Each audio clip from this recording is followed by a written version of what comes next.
Shalom, shalom, shalom. As always, first I want to give all praises and glory to the Heavenly Father, Yahweh, and to His only begotten Son, Yahushai. Double honors to the apostles and to the elders of Great Millstone. Shalom to you. Double honors to the apostles and to the elders. Shalom to the hopeful elect. Shalom to you, brothers and sisters of the house of Israel. As the Bible says, many are called, few are chosen, and the chosen are the elect of the nation of Israel. So I'm going to play a little montage of videos. So hold on to your seats. It's going to be a quick one. So I'm going to start here with George Orwell. All right? I'm going to start with George Orwell, 1984. By the time Orwell married Sonia Brownell, 1984 was written, after which he would never leave his bed again.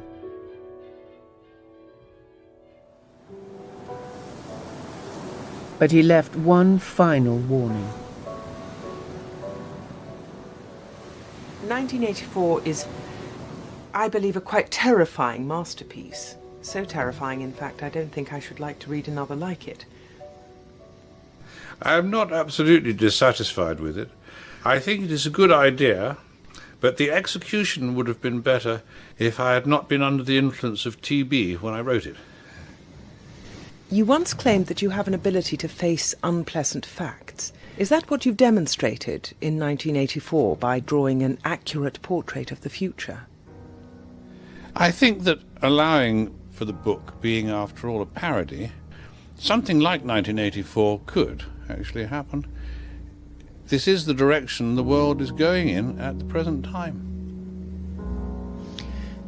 In our world, there will be no emotions except fear, rage, triumph, and self-abasement. The sex instinct will be eradicated. We shall abolish the orgasm. There will be no loyalty except loyalty to the party. But always there will be the intoxication of power. Always, at every moment, there will be the thrill of victory, the sensation of trampling on an enemy who is helpless. If you want a picture of the future, imagine a boot stamping on a human face forever. The moral to be drawn from this dangerous nightmare situation is a simple one. Don't let it happen. It depends on you.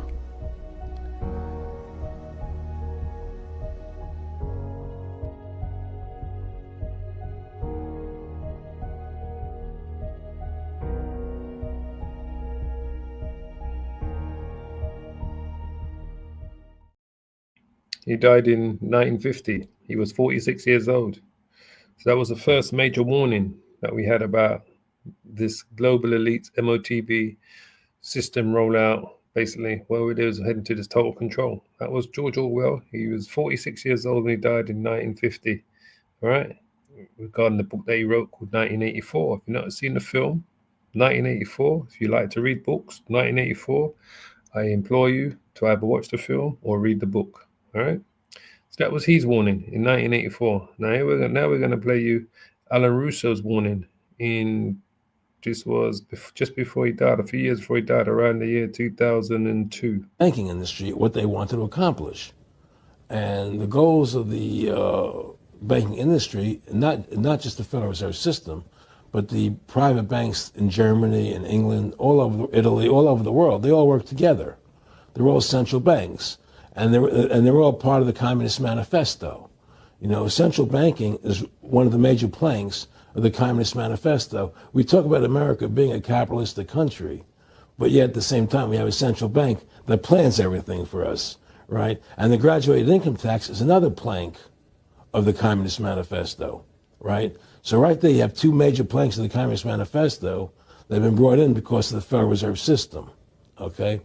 So the ultimate goal that these people have in mind is the goal to create a one-world government, run by the banking industry, run by the bankers, and they're doing it in sections. The European currency, the euro, and the European Constitution is one part of it.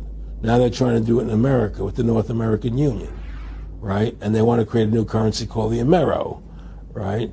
And the whole agenda is to create a one world government where everybody has an RFID chip implanted in them. All money is to be in those chips, right? There'll be no more cash. And this is given me straight from Rockefeller himself. This is what they want to accomplish. And all money will be in your chips. And so instead of having cash, anytime you have money in your chip, they can take out whatever they want to take out whenever they want to. If they say you owe us this much money in taxes, they just deduct it out of your chip digitally. Total control. Total control. And if you're like me or you, and you're protesting what they're doing, they can just turn off your chip. And you have nothing.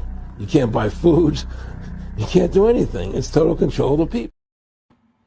Now let's come up to the year. That was Alan Russo warning you.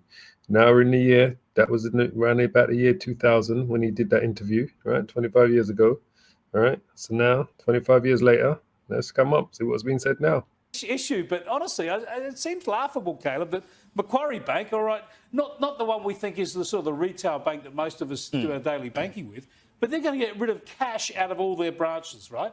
Now, this is not that important for Macquarie, but the other banks are going that way too. I know some of the other major banks at some of their branches are having no cash. You go to the bank to withdraw some of your money and they won't have it. It's just ridiculous. I mean, remember when Slim Dusty sang there was nothing so lonesome, morbid or drear than to stand in the bar of a pub with no beer? Because you can't imagine a pub without beer. Can you imagine a bank without cash? Well, I mean, they exist already. That's sort of how it's meant to work, isn't it? But it's this slow push that we remove cash from society, which means all your transactions will be electronic, which means the bank can track you, the government can track you. When you go to get a mortgage, they know whether you've been on the punt on the weekend, they know whether you've been spending too much money at the pub. It's this surveillance that they want us all to buy into. The only way to get around it is to keep using cash. We have to keep using cash. You need to keep some cash so you can bribe someone at the bank to give you some cash. Right. It is ridiculous, Oliver. Soon we'll have butchers with no meat. Don't give the vegans any more ideas because they're already going down that path. But you're right, it is nuts. And once one bank does it, then all the other banks look at that situation and think they can do it as well. As Caleb so correctly just said there, this is, to create that paper trail there that, everyone have to set up other sort of accounts, maybe with gambling companies and the like, so you can have a little bit of flash money on the side. Yeah, unbelievable. We'll have cash money dealers getting around the country trying to give you some cash on the sly. Well, it's about control, isn't it? I mean, this is the most glaring example we've ever seen from a prominent world leader. Von der Leyen is the president of the European Commission, 450 million people living within that union. Oh, and by the way, she's unelected, she's appointed, and here she is brazenly saying we need a digital ID card or app on our phones. Now, bear in mind, France and Germany are trialing this already.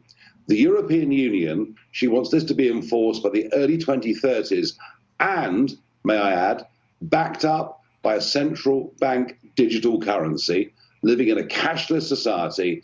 And now she wants the whole thing to go global. Can you imagine?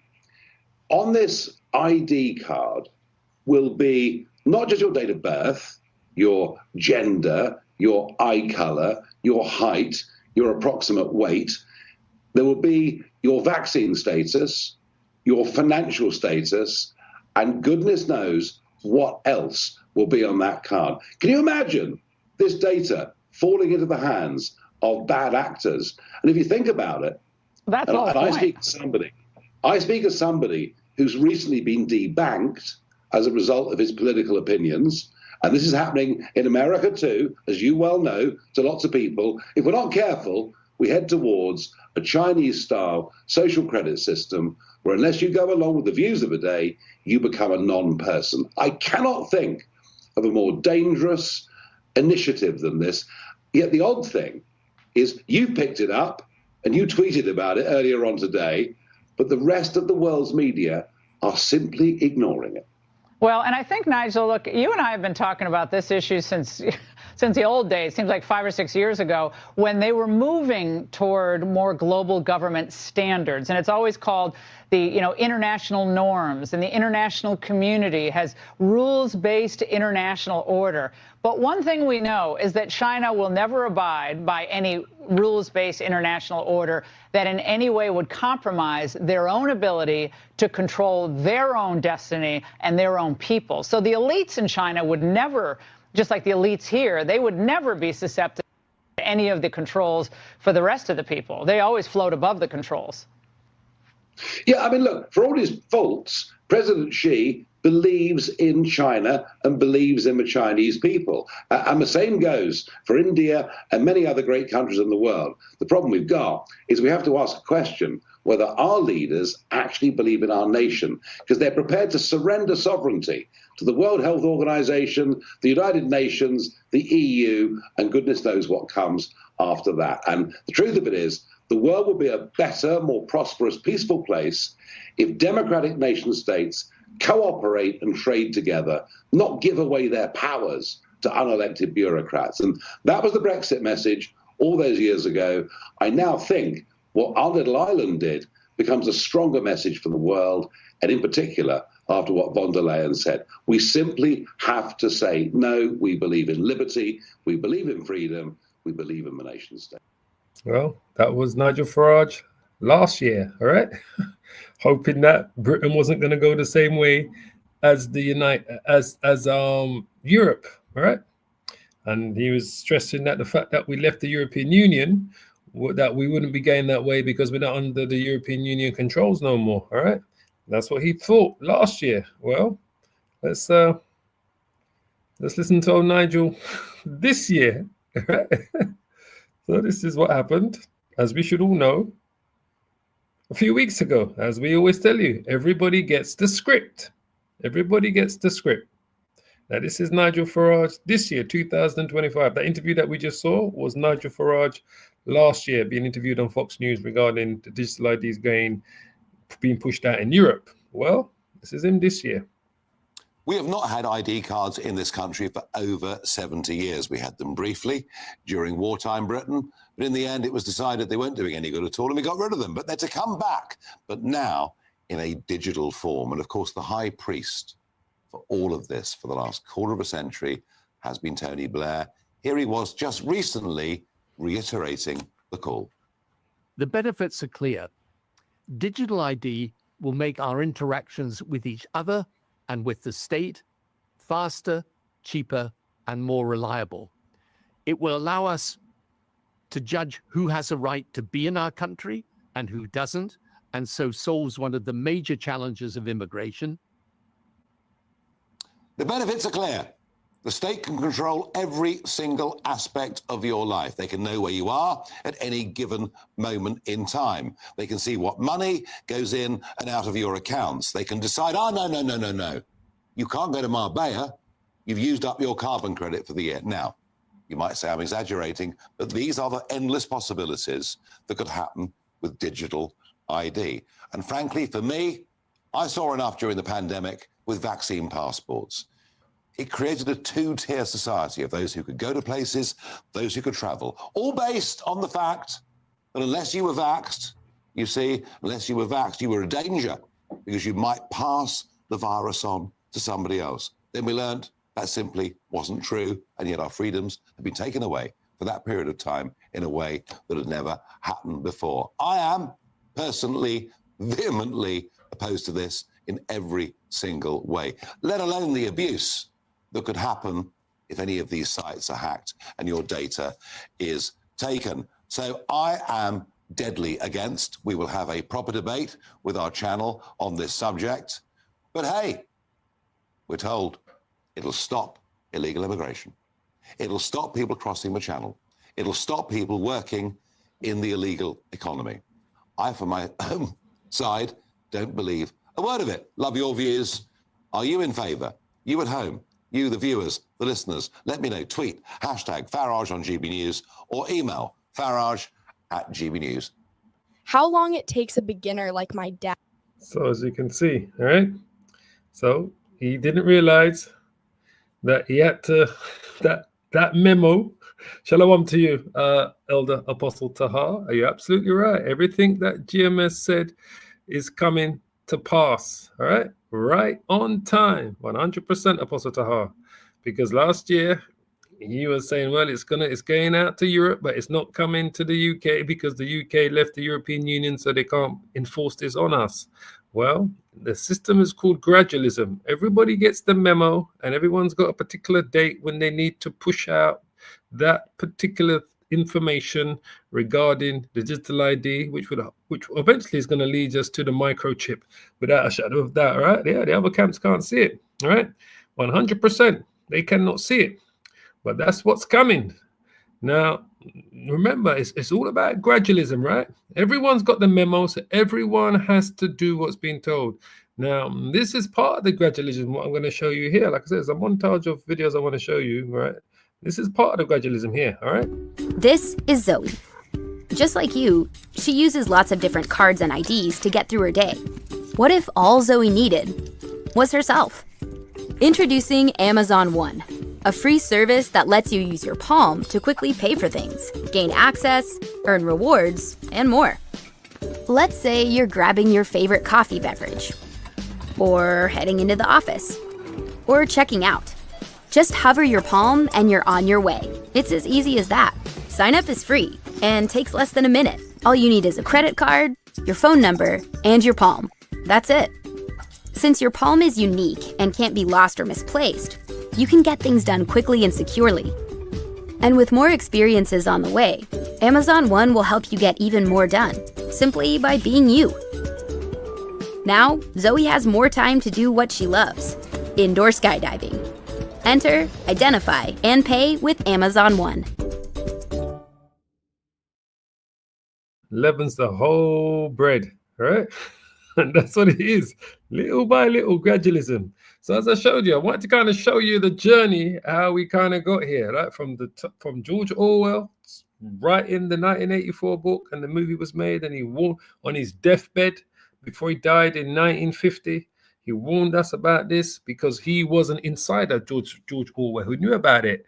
And then we forwarded another 30 odd years where Alan Russo warned you about what was coming. All right, we showed you the information. Alan Russo was making it clear. He made that interview with what's his name? I forget his name. The guy from his name's got my head. But anyway, he did the interview regarding the microchip, the total control, the digital currency. That was like 36 years after George Orwell warned us. All right.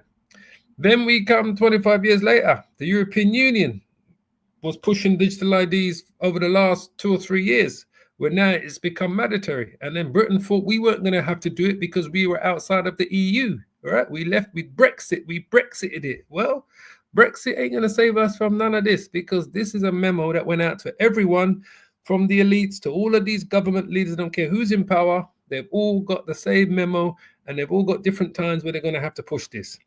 And like the Apostle Tahar says, these other camps can't see, or they refuse to see it, right? Because they obviously took the bag. So it's one of the two. We don't have evidence of the bag, but that is a definite probability that we believe they either took the bag, or they're blindly walking like blind. Like the Lord said, they give them ears to hear, but they cannot hear, eyes to see, but they cannot see. Right? And that's the reality, because it's here. It's absolutely here. There's no ifs, no buts, no maybes, all right? It is here. And if in the year 2025, right, you still can't see this, right? I don't know what I can say. They are a rebellious house, like Ezekiel said, boy. They are the most rebellious house, the nation of Israel, right? When it comes to this truth. And when we're talking about those, who are out there calling themselves pastors and preachers that are preaching this, but they're not giving you the 100% truth. I'm just grab a few precepts here. This is This is the book of Ezekiel, chapter 12, verse 1. The word of the Lord also came unto me, saying, Son of man, thou dwellest in the midst of a rebellious house, which have eyes to see and see not. Right? They have ears to hear and hear not, for they are a rebellious house, an absolute rebellious house. All right, because whether they took the bag, right, or they refusing to see it because they are a rebellious house, we're gonna find out. But we're getting close to the wire where you're gonna have to, you're literally gonna have to say, make your yay be yay and your nay be nay. All right, because we're getting close to the wire. The other one I think I want to go to is where is it? Is it Isaiah 6? I'm thinking. Yeah, Isaiah 6, right? We're getting close to the wire. Close to the wire. They truly are a rebellious house. Isaiah 6. Isaiah 6, and let's just jump down here. Why do I want to come to verse 9? Isaiah 6, verse 8. We'll start at verse 8. All right? Isaiah's commission. See, we're on a commission. It's like the Blues Brothers. They were on a mission from the Lord, right? And they're definitely Jakes, right? The Blues Brothers, right? They was on a mission from the Lord, but we're on a mission from the Lord, right? But only the elect. Let me just say that again. Only the elect, E-L-E-C-T, are going to get this. No one else is actually going to get this. Absolutely. That's exactly what it is. It's gradualism, right? In government, is the policy of achieving a change incrementally through small, steady steps rather than through sudden or radical actions like revolutions. It is a strategy used in areas like policy making, which is what they are doing. All right, they're letting they let the rioters do the revolution. Let the radicals do all that. Right, while behind the scenes they're doing this policy making. All gradualism, right? Economics and policy reform to implement change slowly over time, often with the goal of avoiding significant resistance or disruption. And that's exactly what we see going on here. This approach can be contrasted with rational, comprehensive models that prioritize making a single large change after considering all options at once. And absolutely, we're living in a time of gradualism, right? These guys are they're masters of this. They've been doing this type of tactics for centuries. Except now they've got the whole system in place to be able to do this. They got TV to show you how they're gonna sleepwalk you, right? You're gonna sleepwalk into this thing. They're going to make it be so nice for you to have. It's going to be like an ice cream on a sunny, hot day. You see the ice cream van and you're thinking, should I not? And you see everyone queued up. I might as well get an ice cream. Everyone else is. That's what they're going to do. They're going to sell it to you like an ice cream van on a sunny, hot day. And so many people are going to queue up at that ice cream van to get their microchip. Believe me when I tell you. That's what's going to happen. So this is Isaiah 6. I wanted to touch on here. Verse 8. It says, also I heard the voice of the Lord saying, whom shall I send and who will go for us? Then said I, this is what we said, here am I, send me, Lord. The Lord sent us. The Lord sent our apostles to bring this word. The Lord sent the men that taught the apostles, Abba Bivens, Ariah, Yaquab, these men that taught them to teach this word. Now it's the apostles that are leading this truth in truth and spirit and sincerity. So now the spirit has jumped on us and the Lord is sending us. But we understand that only the elect, let me just say this again, the ELECT crew, which is the elect crew, are going to receive this when we're preaching and teaching this. And he said, go and tell this people, hear ye indeed, but understand not, and see ye indeed, but perceive not. And that's what's going on with major Israelite camps. They're hearing this, but they're not understanding it.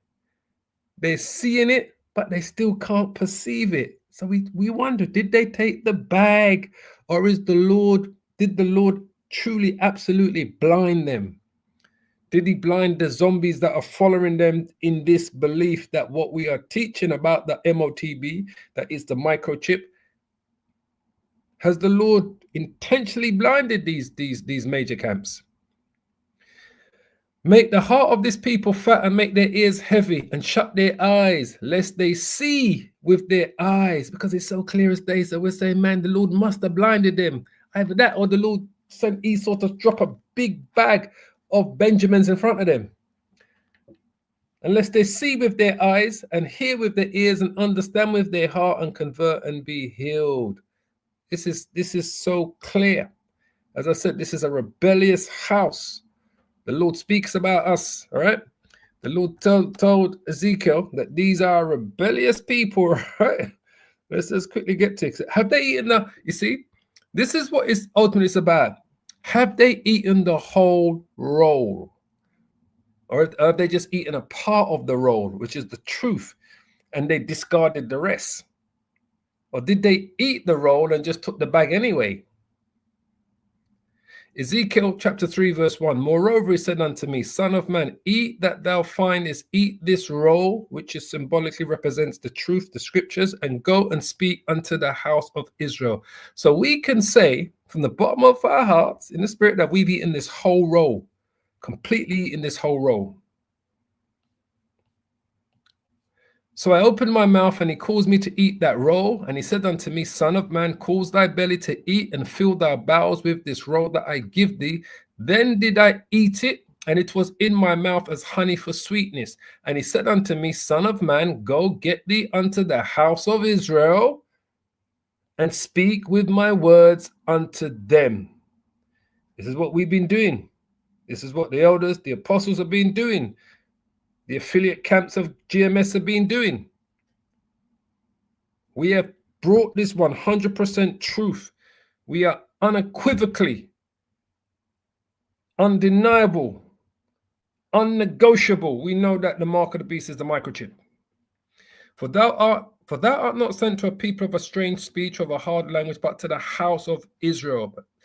So we understand only the elect out of the house of Israel is going to receive this. Not to many people of a strange speech, of a hard language, whose words thou canst not understand. Surely had I sent thee to them, they would have hearkened unto thee. All right? And we even show you, people in the world, in the secular world, can see this. Many people in the secular world can see that the MOTB is the microchip, but yet two of the major big camps, Israelite camps, the ISUPK and the IUIC, still refuse to acknowledge what it is. But the house of Israel will not hearken unto thee, for they will not hearken unto me. For all the house of Israel are impudent and hard-hearted. Behold, I have made thy face strong against their faces, and thy forehead strong against their foreheads. As an adamant harder than flint have I made thy forehead. Fear them not, neither be dismayed at their looks, though they be a rebellious house. Moreover, he said unto me, son of man, all my words that I shall speak unto thee, receive in thine heart, which is thy mind, lahab, and hear with thine ears, and go and get them of the captivity. They're in captivity today. We're all in captivity today. Unto the children of thy people, the Lord's people, and speak unto them, and tell them, thus says the Lord God, whether they will hear or whether they will forbear. So it doesn't matter to us whether they want to receive this truth or not. But we know that the MOTB unequivocally is the microchip. It's as simple as that. No ifs, no buts, and no maybes. All right? No ifs, no buts. And I mean, what do we do? How much more can we do? Yeah, Apostle Tahar says here, in a governmental context, herd mentality is the phenomenon where a group of individuals, right, which is what we see here. Herd mentality is where it's like, you ever watched The Walking Dead? They wait for one zombie to walk in one particular direction, all the other zombies just follow them. and they're just walking all in that direction. They don't care where that zombie's going, we're just going to follow them. That's herd mentality. Such as voters or officials, right, follows the actions and opinions of a larger group overriding their own judgment. And that's what you see going on in those major Israelite camps. I believe a lot of them brothers, those underlings, right, can see it, but refuse to go against what the heads of those organizations are telling them. You're right? Meaning they're overriding their own judgment, meaning they're overriding their own salvation, because every man is responsible for his own salvation. It says here, so it says larger groups overriding their own judgment or independent thought. That's exactly what we see going on here.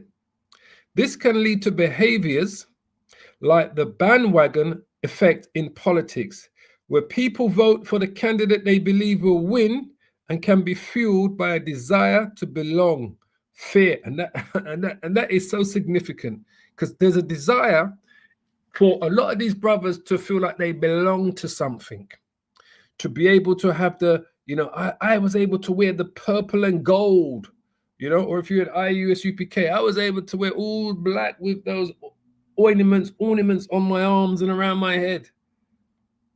That longing for belonging, that can be a lesson on its own. That longing for belonging, right? And that's what's going on. All right. It says, by fueled by desire to belong, fear or uncertainty, as seen in speculative attacks on a government's currency. This collective mindset, all right, can suppress dissent, which is exactly what's going on. They've suppressed it, completely suppressed it. Can suppress dissent and lead to poor or irrational decisions at a societal level. Herd mentality. That's the definition, herd mentality. So, I just kind of wanted to just bring this up to show you that, this has been a long-term plan of the elites, a long-term plan. And if in the year 2025, when all the technology, all this that's been spoken of, what we see the governments have been doing around the world, the movements that they've been doing to the CBDC, central bank digital currencies, the digital IDs, that all of these roads are going to lead to one particular road, the road of the MOTB, the road of the microchip. They're all going to converge on that one road. And that's it. That's the end game. So some people are truly suffering from, a lot of them are suffering from herd mentality. And if they're not able to get out of that, if they're not able to see, because I said already, Bishop Nathaniel can't save no one. I can't save no one. Apostle Tahar can't save no one. General Yohana can't save no one. Every single one of us is responsible for our own salvation. Lord willing, we make it. We call ourselves the hopeful elect. So with this information being made public for such a long time, and the fact that GMS have been pushing this hard, and they're still kicking against the pricks of the wall, there's nothing we can do.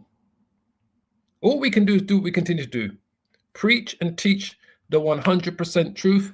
Lord willing, the elect will get it, because only the elect will get this.